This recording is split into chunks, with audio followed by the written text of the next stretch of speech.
여호수아 24장 6절이 너의 조상들이 나 여호와께 부르짖기로, 이제 오늘 7절 나 여호와께 부르짖기로, 이제 부르짖었어요. 어떤 상황에서 부르짖었냐면은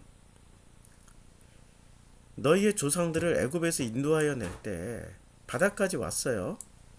그런데 애굽 사람들이 병과 마병을 거느리고 홍해까지 쫓아온 거예요. 이게 지금 우리 사이에서도 이런 상황이 발생한 겁니다.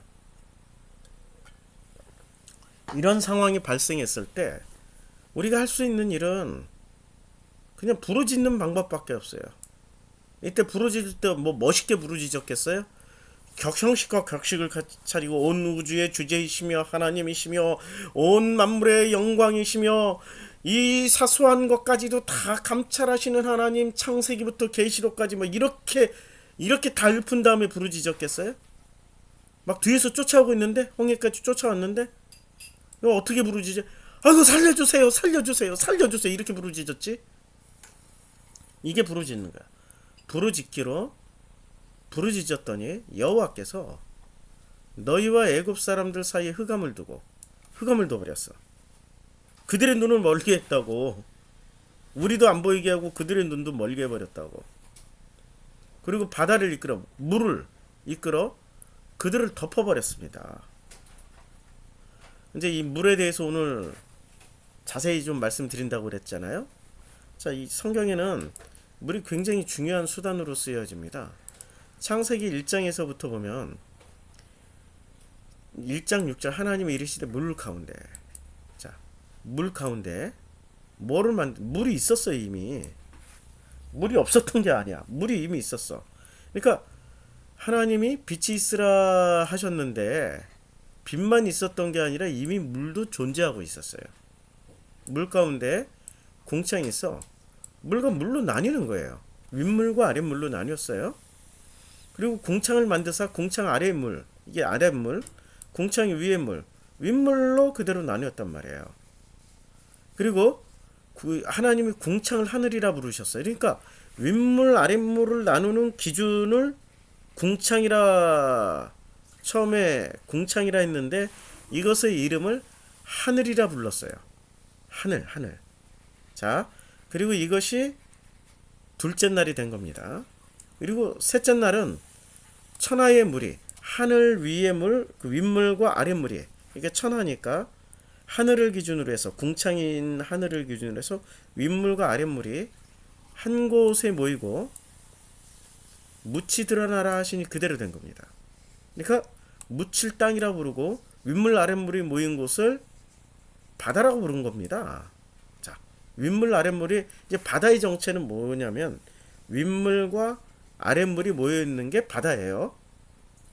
그런데 이 바다 윗물 아랫물이 바다인데, 이 바다가 요 윗물 아랫물이 그대로 모여라, 천하의 물이 한 곳에 모여라 하는 이 셋째 날의 말씀처럼 창세기 6장에 가서 보니까 7장에 가서 보니까 7일 후에 홍수가 땅에 덮입니다.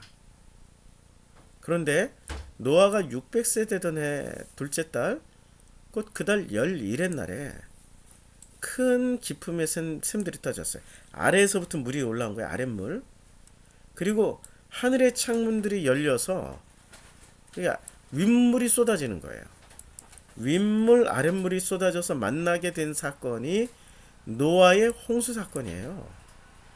근데 노아의 홍수 사건에는 어떤 일이 벌어졌냐면은, 홍수가 땅에 40일 동안 계속 된 결과 천하의 높은 산이 다 잠겨버렸습니다. 그리고 땅 위에 움직이는 생물이 다 죽었고, 새와 가축과 들짐승과 땅에 기는 모든 것과 모든 사람들은, 육지에 있어 그 코에 생명의 기운이 있는 것은 다 죽었습니다. 지면의 모든 생물을 쓸어버렸어요. 사람과 가축과 기는 것과 공중의 새까지 이들은 땅에서 쓸어버림을 당하였을 때 오직 노아와 그와 함께 방주에 있던 자들만 남게 된 거예요. 자, 다시 여호수아 말씀으로. 그래서 바다를 이끌어서 그들을 덮었을 때 죽임 당한 사람들이 누구였죠? 애굽 사람들의 병거와 마병이 그 바닷물에 덮여서 죽임을 당했어요. 여기에는 바로 왕까지 포함이 됩니다. 출애굽기에 보면 바로까지 포함이 되는 거죠. 그러니까 창세기 7장에 죽임당한 사람들의 정체는 누구냐면 윗물 아랫물로 바닷물이 그 윗물 아랫물이 합쳐진 게 바닷물이잖아요. 그 바닷물에 의해서 죽임당했던 사람들이 바로 애굽의 왕과 애굽의 군대, 그 애굽의 시스템이 죽임을 당한 거예요. 그러니까 그 죽임 당하는 것을 보고 홍해를 건너온 사람들은 광야 40년을 살게 되겠죠. 광야로 건너온 사람들은 첫 번째 건너가고자 하는 사람들은 윗물, 아랫물, 바닷물이 죽이는 거예요. 무엇을 죽여요? 내가 익숙하게 해왔던 그 선악 질서의 시스템이 죽임 당해야 되는 거예요. 근데 어떻게 죽임 당해? 부르짖어야 돼. 계속 부르짖어야 돼. 그 부르짖는다라는 것은 우리말로 간절함으로 부르짖어. 지금 눈앞에 닥쳐왔으니까 얼마나 간절해. 지금 사느냐 죽느냐가 바로 눈앞에서 펼쳐지고 있는데 이게 사느냐 죽느냐의 문제가 돼버린 거죠.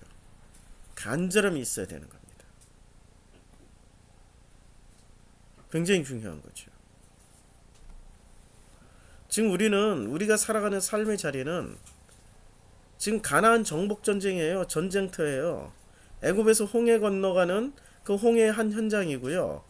광야에서 40년 동안 하나님의 섬기심을 받는 자리이기도 하고 요단강 건너서 가나안 땅 정복 전쟁에 참여하는 삶의 전쟁을 치르고 있는 과정이란 말이에요. 이 과정을 통해서 지금 주님이 말씀하십니다. 내가 애굽에서 행한 일을 너희 눈이 보았잖아요. 우리 성경을 통해서. 또 너희가 많은 날을 광야에서 거주하였느니라. 우리는 지금 거주하고 있잖아요. 내가 또 너희를 인도하여 요단 저쪽에 거주하는 아모리 족속의 땅으로 들어가게 하며. 아니 요단 저쪽에 가나안 땅이라고 하지 않고 아모리 족속이라고 말씀하고 있단 말이에요. 아모리 족속이라고. 그러니까 가나안 10부족의 대표가 아모리란 얘기예요. 자, 너희는 지금 애굽으로 가서 내 자손은 4대 만에 이 땅으로 돌아와야 된다. 왜냐하면 아모리 족속의 죄악에 가득 차지 아니했기 때문에. 가나안 땅의 대표 족속이 아모리 족속이라는 거야. 아모리 족속. 아모리 족속의 죄가 가득 차야 4대 만에 다시 돌아올 수 있다는 얘기예요. 그러면 가나안 땅의 대표 부족이 아모리 족속이 된 거는, 아모리는 무슨 뜻이라고요? 내 체면. 아유, 이런 일을 처리하다가 우리 체면이 어떻게 돼? 아휴, 진짜 내 평판이 어떻게 돼? 간절하면은 그거 다 없어진다고. 아모리를 없앨 수 있다고. 간절하지가 않은 거야. 간절하게 부르짖을 때 간절하게 부르짖으면 아모리는 내 안에서 멸망당한다고. 체면이고 나발이고 뭐가 중요해? 지금 사랑하는 지금 내 가족이 중요하고 그렇잖아요. 그런데 그럼에도 불구하고 아모리가 남아있는 사람들은 뭐 꼭 그렇게까지 해야 돼? 그러지 말자. 자꾸 이렇게 회유치고 있어. 그러니까 아모리 족속의 땅에 들어가서 아모리처럼 동화돼 버린 사람들이 되는 거죠. 근데 아모리 족속의 죄가 가득 찼기까지 400년을 주님은 기다리세요. 400년 동안 그 죄가 가득 찰 때 아모리 땅으로 들어가게 하며 아모리 땅으로 들어가는 거예요. 그러니까 아모리 족속의 죄가 가득 찼다는 얘기는 어디까지 이렇게 생각하시면 돼요. 체면과 평판에 연연하다 보니 내 가족이나 내 삶이 다 망가져 있는 거야. 우리 식구들의 삶이 다 망가지는 거야. 그때 비로소 여호와의 군대가 치고 들어온다고. 그러면 점령 당해야지. 여리고성이 무너지고 아이성이 무너지고 그런 일이 벌어지는 거죠. 근데 그 전에 성경에서 가르쳐 줬잖아. 그렇게 차서 무너지기 직전에 우리가 알아서 다 아모리를 내려놔 버리면 돼. 굳이 여호와의 군대가 안 들어와도 돼. 아모리 족속의 땅으로 들어가게 하며 그들이 너희와 싸우기로 내가 그들을 너희 손에 넘겨줌 너희가 그 땅을 점령하였고 나는 그들을 너희 앞에서 멸절시켰느니라. 그 땅이 그 마음이잖아요. 하나님이 우리 마음을 점령하시고 하나님 아버지께서 우리 마음 안에 있는 아모리들을 그리고 가나안 열부족들을 멸절시켜 주시면 되는 거예요. 오늘 7절 8절 여호수아 7절 8절 말씀 나눴습니다. 우리 안에 아모리 간절히 구할 때 애굽의 군대를 바닷물로 멸하시듯이 간절히 부르짖으면 우리 안에 아모리를 주께서 멸해 주십니다. 기도하겠습니다. 우리 안에 아모리 주께서 멸해 주시기를 간절히 소원합니다.